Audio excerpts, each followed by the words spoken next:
Welcome back, everyone. We're diving into a really fascinating and honestly kind of a dark chapter in American history. Get ready for the scandals of the Harding administration. We're going way beyond Teapot Dome Oh, to uncover a whole web of corruption that really defined the Roaring Twenties. Just imagine yeah, the Attorney General, right. the person who's supposed to be upholding the law, Exactly. potentially pulling the strings of a criminal enterprise.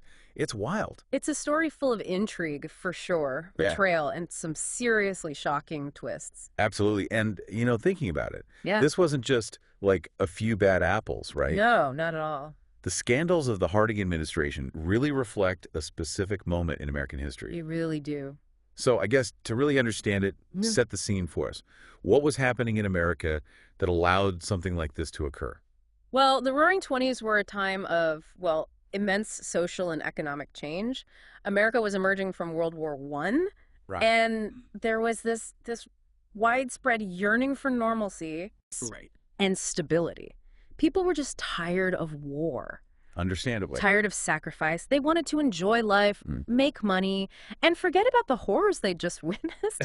So this desire for a return to normalcy, as Harding himself put it, Right. actually backfired. In a way, yes. This longing for like a simpler time combined with this booming economy Yeah. and this laissez-faire attitude towards government regulation really created this environment, ripe for corruption. Yeah, it's almost like everyone was so focused on, having a good time, let's go to a speakeasy, Right, exactly. that they turned a blind eye to what was happening behind the scenes. That's a great way to put it. Yeah. And at the center of it all was Warren G. Harding, a man who, while personally charming, Oh, yeah. was perhaps more interested in poker games and parties Right. than the nitty-gritty of governing. Right. And I mean, we've all heard the stories about Harding's poker nights Oh, and yeah. his alleged affairs. Mm-hmm. So was Harding himself corrupt? Yeah. Or was he just easily manipulated by those around him? That's the million-dollar question. Yeah. That historians still debate to this day. Harding surrounded himself with this group of cronies known as the Ohio Gang. Right. They were led by his Attorney General, Harry Daugherty. Daugherty was a really shrewd political operator, a master of backroom deals and leveraging influence. So it sounds like Daugherty really saw an opportunity Oh, absolutely. to exploit Harding's popularity for his own personal gain. Exactly. Wow. He saw the potential to build a network of power, Yeah. patronage within the administration, Right. and he wasn't afraid to use unethical means to get what he wanted. Wow. And then, of course, you have Albert Fall, Harding's Secretary of the Interior. Now, he's the figure that I think most people associate with the Teapot Dome scandal, For sure. right?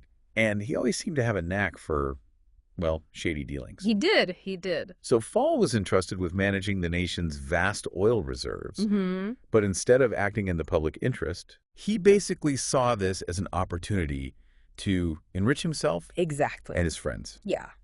So for those who might not be familiar, can you walk us through exactly what happened with Teapot Dome? So, in a nutshell, Fall secretly leased these government-owned oil reserves at Teapot Dome, Okay. which is in Wyoming, Mm. to private oil companies. But he did it without competitive bidding. So it was basically just like a backroom deal. Pretty much. A blatant violation of his public trust. And, it potentially cost the nation millions of dollars in lost revenue. And I think what makes it even more damning is that Fall received, I think it was called a loan, Right. but it was essentially a bribe Yeah, shortly after these deals were made. exactly. It's Yeah. like he wasn't even trying to hide it. He wasn't even subtle about it. No, not at all. And this wasn't just a one-off incident, No, right? It was part of a broader pattern Mhm. of corruption that extended throughout the entire Harding administration. Exactly. It's incredible. It's- And, to make matters worse, the Justice Department, which at the time was led by Daugherty, did nothing to investigate these blatant acts of corruption. Nothing. It's amazing. Yeah. And it really raises some serious questions about Daugherty's role in all of this. Was he complicit in these schemes, or was he just trying to protect Harding and the administration from scandal? That's the question. It's hard to say for sure. Yeah. But either way, his failure to uphold the law is really telling. Absolutely. It seems like he was more interested in protecting his own interests and the interests of his cronies than actually serving the American people. And that's when our heroes enter the story. Ooh, okay. A crusading senator Okay. and a fearless reporter. They were determined to expose the truth. Okay, so let's start with the senator. Right. Who was this champion of justice? So his name was Burton K. Wheeler. He was a senator from Montana. He had this reputation for being independent and corruptible. He wasn't afraid to challenge the status quo or go up against these powerful interests. So he's the one that really started digging into the Teapot Dome scandal. He was already suspicious of the Harding administration, Okay. but he needed concrete evidence. Like, That's where our reporter, Dia Stackelbeck. all right, tell me about this intrepid journalist. Oh, he's great. Who was he, and what role did he play in uncovering the truth? So Stackelbeck was a reporter for the Denver Post, Okay. and he caught wind of some shady dealings involving Albert Fall, Okay. and he started to investigate. Eventually, he uncovered evidence of Fall's secret oil leases Oh, wow. and those suspicious financial transactions we talked about. Okay, so it sounds like he was onto something big. Huge. Did he publish his findings? So he tried to, Okay. but his editors, and get this, they were allegedly bribed by an oil tycoon, Oh, wow. and they killed the story. Can you imagine? That is incredible. Knowing you have this like explosive information Right. being silenced Yeah. by these powerful people. So what happened? Did Stackelbeck just give up? No, not a chance. He knew he couldn't let this go, Yeah. and he found his way to Senator Wheeler. Wheeler was already, looking into the Harding administration. Right, so this must have been exactly what Wheeler needed Yes, to take his investigation to the next level. exactly. So what did he do with this information? So Wheeler took it to his colleague, Senator Tom Walsh. Okay, now Walsh was a meticulous and incorruptible lawyer, Okay. known for his thoroughness, the Right. perfect team, Yeah. to take on these corrupt officials. Wow. Now, here's the thing. Yep. Walsh was actually friends with some of the key players, Really? like Albert Fall, Wow. but he was determined to uncover the truth no matter what. No matter the personal cost. Exactly. That's incredible. Yeah. So these two senators were basically ready to take on the entire Harding administration. They were. I mean, that must have taken some serious courage. It did. They knew they were facing an uphill battle, but they were determined to expose the corruption and hold those responsible accountable. Wow, I can only imagine how tense things must have gotten Oh, it was tense. when those Senate hearings began. It was like a political thriller unfolding in real time. The Senate hearings, they were a real turning point. Okay. Geologists, they testified that Fall's justification for those secret leases, remember, he said the oil reserves were being drained by nearby wells. Right. Total fabrication. Oh, wow. It became clear that he had just made up this whole story to cover up his corrupt dealings. Wow. So it sounds like, they got him. They were getting closer, Yeah. and then Stackelbeck, he took the stand. Oh, wow. What was that like? It was a huge moment. He detailed Fall's, sudden wealth, the hush money paid to his editors, Right. the whole scheme. So is this like front page news all over the country? Yeah, the public was captivated. Yeah. It was a real-life soap opera. Right. Betrayal, cover-ups, political intrigue, the whole 9 yards. And it's interesting, though, because while all eyes were on Fall, Right.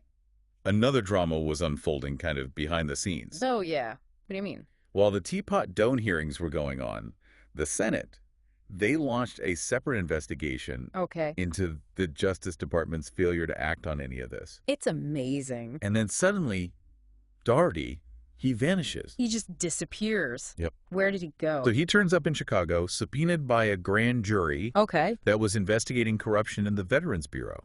Wow. So the attorney general Right. forced to testify about potential wrongdoing Exactly. within his own department. Unbelievable, right? The irony is incredible. The irony is amazing. But did they actually find anything on Daugherty himself? So this grand jury, they stumbled upon some evidence that suggested Daugherty might have been involved in some shady dealings of his own. Okay, so this isn't just about Fall anymore. Exactly. So what exactly were they accusing Daugherty of? So he was accused of accepting bribes. Squashing investigations into companies that lined his pockets. And get this, even using the Bureau of Investigation, what we now know as the FBI, Right. to spy on his political rivals. That's chilling. So the very agency that's tasked with upholding the law I know. was being used for political vendettas. It's crazy. And one of the key figures in all of this was a man named Jess Smith. Okay. He was Doherty's close friend and alleged accomplice. Jess Smith. I don't think I've heard that name before. Tell me more about him. So, Smith, he was a mysterious character, operated in the shadows like a fixer, you know? Okay. Got things done for Doherty. Rumor was he was deeply involved in all of Doherty's schemes. Okay. But before investigators could get to him, Smith died. Died. What happened? So they found him dead in his hotel room Okay. under suspicious circumstances.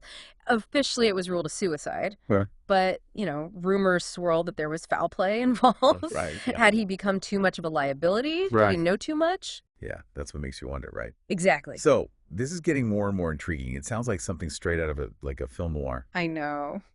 And it gets even crazier because Smith's ex-wife, Roxy Stinson, Oh, yeah. Robert. she becomes a key witness Right. in the Senate hearings. Right. So why was her testimony so important? Roxy, she was captivating, witty, charming, and she had a phenomenal memory. Okay. She had witnessed, you know, firsthand the inner workings of Doherty's corrupt enterprise. So Wheeler subpoenaed her to testify. He did, and he knew he had to keep her safe Right. from those who wanted to silence her. Of course. Washington was like swarming with Doherty's people. Oh, wow. So Wheeler personally escorted Stinson back to Washington. Wow. That's dedication. It is. But it was during this journey that things took an even more dramatic turn. Oh, yeah. So during a layover in Pittsburgh, Stinson, who was initially hesitant, to be ill of her deceased husband, Mm-hmm. she was plied with bootleg liquor Wait, they got her drunk. by one of Doherty's associates, Oh, wow. and fueled by the booze, she spilled everything. So what did she reveal? So she described Smith boasting about his and Doherty's dealings, flashing rolls of cash, accepting blank stock certificates from companies they had helped escape investigation. Oh, wow. It was explosive. So I can only imagine, the press, they must have gone wild. They went nuts. Headlines all across the country. Yeah. The public was outraged, demanding accountability. The Harding administration was in crisis. It was falling apart. It was. So what happened to Doherty? Surely with all of this evidence against him, Right. he couldn't remain in office. So despite all the pressure, Doherty, he remained defiant, Wow. denying any wrongdoing. He even accused his opponents of, orchestrating this political witch hunt. Right, right. But the walls were closing in. And what about Harding? How did he react to all of this? So Harding, he was already facing failing health. Right. The weight of all these scandals. He died suddenly in August of 1923. His vice president, Calvin Coolidge, he took office. So Coolidge kind of inherited this whole mess. What did he do? Well, Coolidge, facing this immense public pressure, had no choice but to demand Doherty's resignation. Okay. It was a major victory for those who fought so hard to expose the truth, Yeah. a testament to the power of a free press and courageous individuals willing to speak truth to power. Absolutely. But was that the end of the story for Doherty? Not quite. He faced 2 trials on charges of conspiracy and corruption. Okay. But despite all the evidence against him, he was never convicted. So he just walked away scot-free after everything we've heard. It's hard to believe, right? Yeah. But it really shows you that even with so much evidence, Right. justice isn't always served. The juries in both of his trials, they deadlocked. Oh, wow. Couldn't reach a unanimous verdict. So his career was over, though, right? Oh, yeah, his reputation was tarnished, Right. political capital spent. Yeah. He retreated from public life and died a few years later. You mentioned earlier that one of Doherty's associates was actually convicted, though. Oh, right, Thomas Miller, Yeah. the alien property custodian. Right. He facilitated that deal we talked about with the American Metal Company. Right, right. He was found guilty of conspiracy to defraud the government. It's kind of interesting, right, that he faced consequences when Doherty himself managed to kind of evade them. It is. It shows that the system, while flawed, Yeah. can still deliver some measure of accountability. Yeah. But the Harding administration scandals, particularly Teapot Dome, Right. they really had this profound impact on the nation. In what way? Well, they eroded public trust in government Right. and raised serious questions about the integrity of our political system. That's something that, is still with us today. Oh, absolutely. It's kind of a sobering reminder that corruption can exist at the highest levels of government.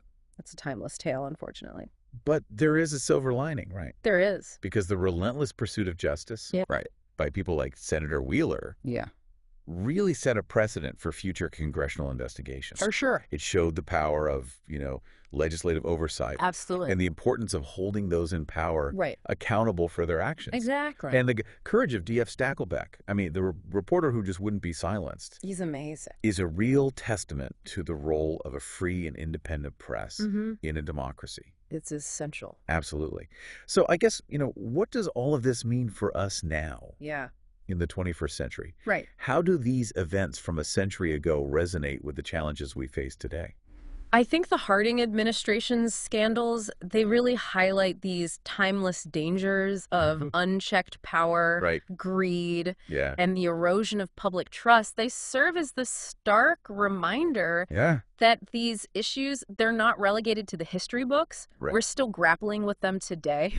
Absolutely. What can we learn from these events to kind of help us navigate these complex challenges of our own time? Well, I think they underscore the importance of transparency, Yeah. accountability, and an engaged citizenry. Right. They remind us that we must hold our leaders accountable, Mhm. demand ethical conduct, Yeah. and protect the institutions that safeguard our democracy. And we can't take our freedoms for granted Right. or underestimate the power of individuals to make a difference. Yeah, it's so easy to feel overwhelmed, right, by the Yeah. complexities of politics Yeah. and the, seemingly endless cycle of scandals. I get it. But as we've seen, in this deep dive, history is full of examples of people, ordinary people, Mm-hmm. who stood up for what's right, even in the face of immense power. They did. And their courage and their determination. It should really inspire all of us You should. to do the same. What are your thoughts on all of this? Yeah. What resonates with you the most from this exploration of the Harding administration scandals? I think for me, it's that reminder that we can't be complacent. We have to be active participants in our democracy. We have to demand better from our leaders and from ourselves. And, I think it's also important to remember that history is not just a collection of dates and names. It's a story that we're all a part of. And it's a story that we can shape with our actions, our choices, and our voices. What about you? I think for me, what really sticks with me is the courage of individuals like Senator Wheeler and D.F. Stackelbeck. They really show us that even in the face of immense power, one person can make a difference. And that's a really powerful message. It's a message that gives me hope. So thank you all for joining us on this deep dive into the scandals of the Harding administration. It's been quite a journey. And until next time, keep exploring, keep questioning, and keep the conversation going.